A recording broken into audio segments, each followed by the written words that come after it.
Welcome everybody, this is Heroes and Brews with Nerdy Dudes. We are your friendly neighborhood Beeroes. My name is Ty. This man's name is Kev.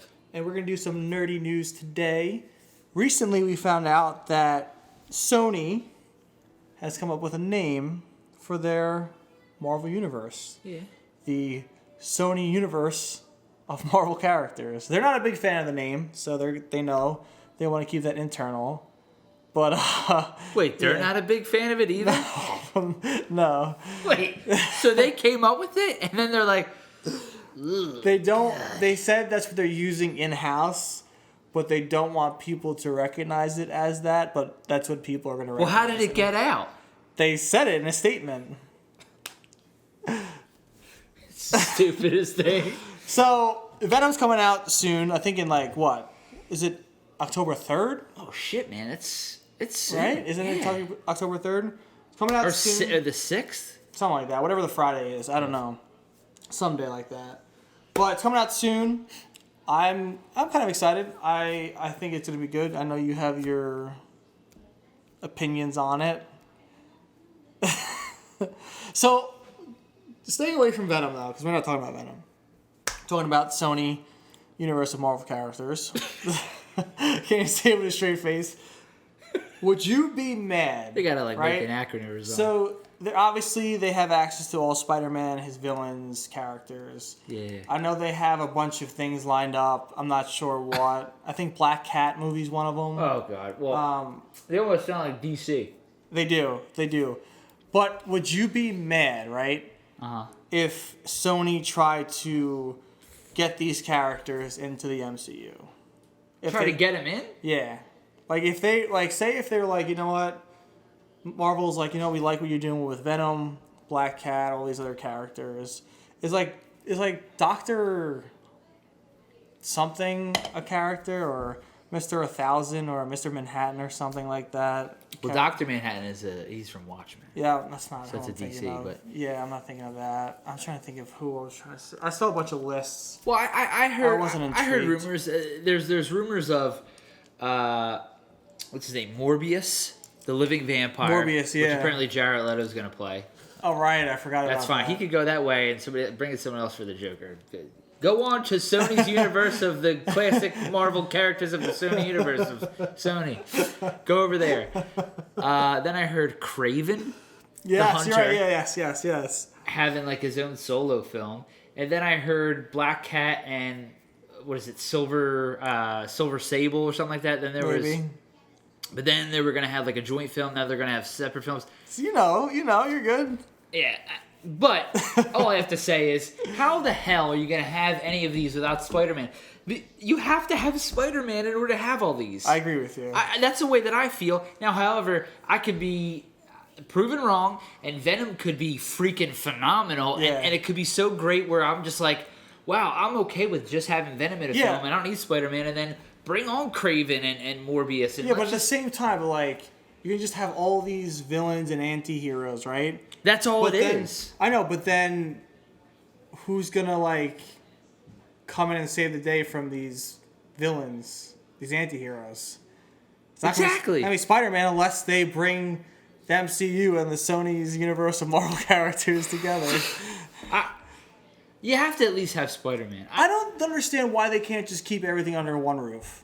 I get Sony owns Spider-Man, but you let Spider-Man go to the MCU, right? So why not work together and keep all the villains and stuff in the MCU as well? What's the problem?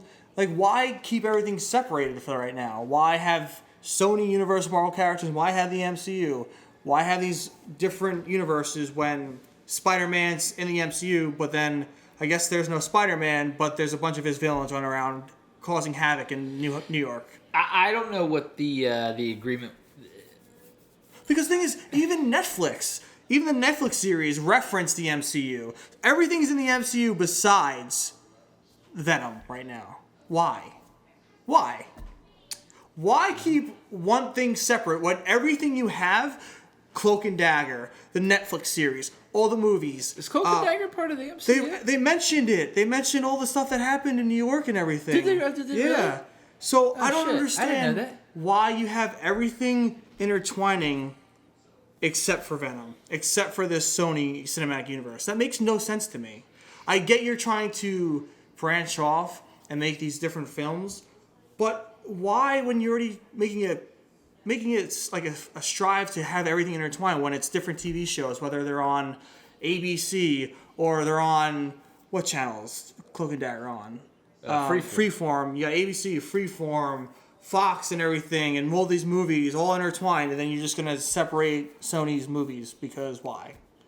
That's what bothers me. Because I think Sony wants to have their own shared universe. I think Sony wants in on that cash, and that's what they're thinking. They're thinking, hey, we separate ourselves by we're taking Spider-Man's villains, but we're going to try to do it in such a way where they are the central focus of the story and create, like you said, all of these are anti-hero stories.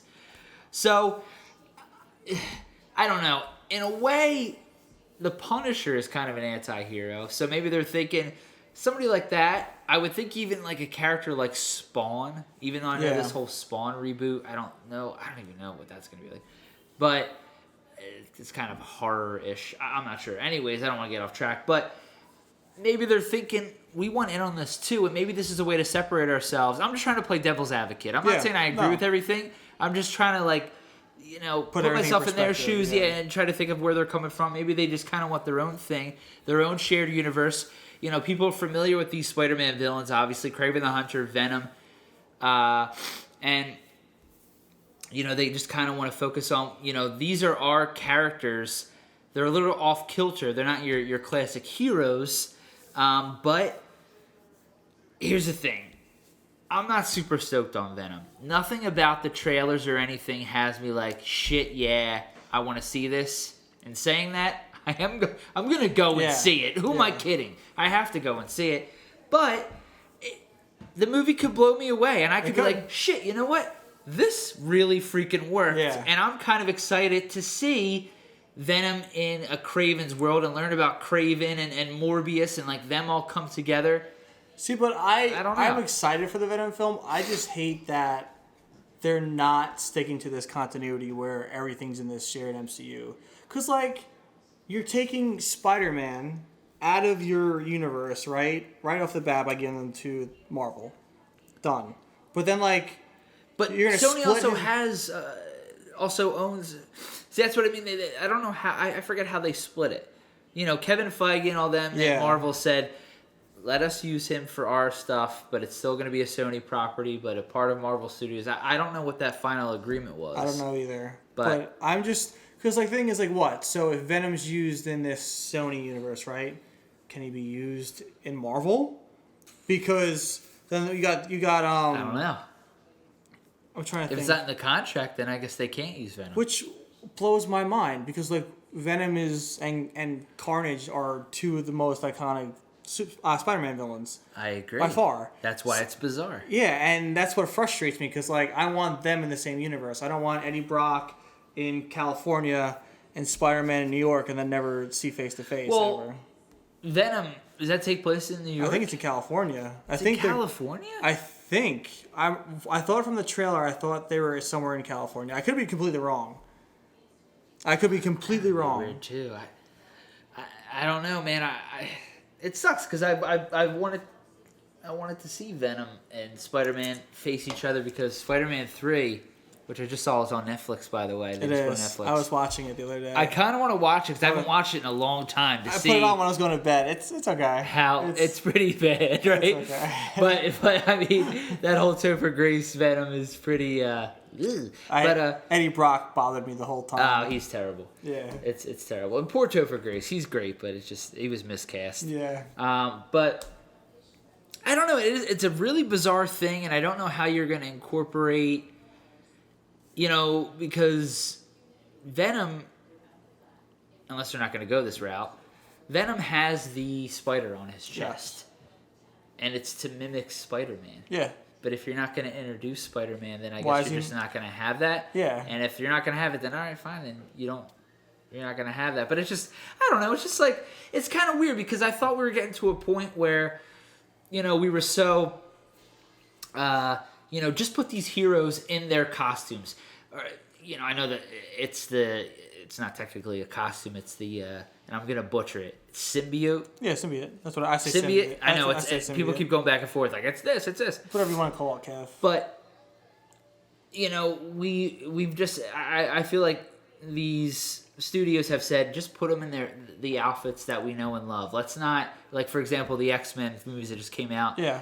Or when they came out like the early 2000s, they put them all in like black leather. Yeah, black. Like that was the cool thing instead of like their iconic costumes. They thought it would look goofy. But now I think we got to a point where it's like frickin' put them like Batman. He's in black and gray, and I'm trying to think of something else. But regardless, you see what I'm saying, like.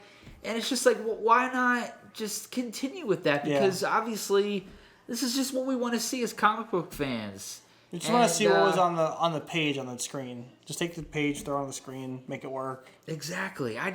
The whole concept is really weird to me, and I don't know. My thing is, I think, especially, I don't want to go off tangent, but like the X-Men thing from back in like 2001 or 2, I think they were trying to make it more realistic than comic book material, by giving them just like these random ass black suits. I don't know. Whatever. It doesn't even matter. Yeah. But yeah. What would you rate the Sony Universal Marvel character's name out of like 10 Wolverine claws? Oh, probably like a -73, like Wolverine claws. Not even like the. Not even like his, his normal, like steel claws. Like it's like them, like really awkward, like bone claws. The bone claws that he had in like. But like negative of them in Wolverine Origins. Remember when he was like a young lass in like the Civil War, and he had like bone claws coming out. At least we have stuff we can look back on and laugh at. Yeah. At least it's funny. They make us chuckle. And I don't know, this whole thing might make me chuckle. I don't know. But again, I may watch Venom and I may be like, shit, bring on the whole Sony universe of Marvel Sony universes of Marvel Sonys. What he said. I love it. Give us your thoughts, comment, like, let us know, subscribe, and as always, thank you for watching. Thank you, guys. Hey guys, don't forget to use our promo code on Tavor, Beeroes. It's BEEROES. This app Tavor will open up your world to all these different craft beers that you never even knew existed. If you download the app, you may find your next favorite beer that isn't even in your area. It could be from Iowa. It could be from Texas. Hawaii. Who knows? Hawaii. Check it out. Check it out, guys. You won't be disappointed.